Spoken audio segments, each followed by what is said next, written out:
Last night on 7 News, we broke down the numbers of the millions of people on food stamps. Tonight, KPLC's Gerron is in the studio with part 2 of his report on how the federal cuts are affecting local families. Gerron?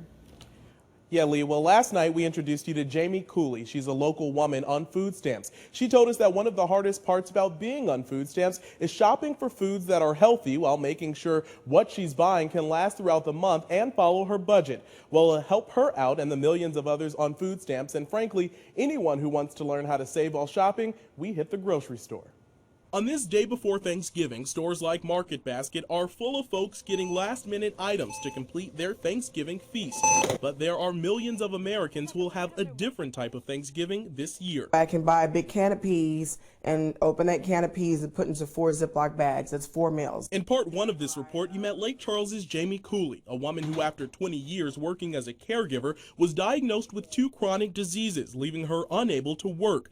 Now on food stamps, she says she's much more mindful of how she prioritizes meals when shopping. The nonprofit organization Feeding America says that an average person receiving food stamps receives roughly $4.50 for 3 meals each day. Now, with that in mind, dietitian Angel Cloud is here to suggest some food items and some menu plans that SNAP participants and everyone really should keep in mind when shopping to make sure that what they're buying can last them through the month, as well as providing nutritional value. And she is confident we'll be successful. I wouldn't say it's a lot, but it's doable. If we handle what we're given, then we can do it. So we hit the aisles to find out. A day consisting of 3 healthy meals like red beans and rice, vegetable soup, and spaghetti can fall well under the average $4.50 per day, if you know what you're looking for.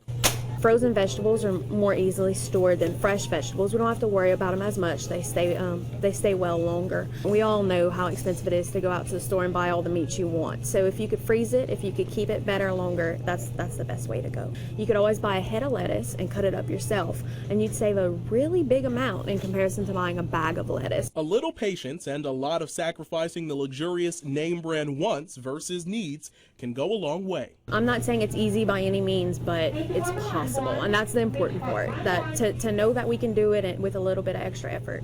That's the important part.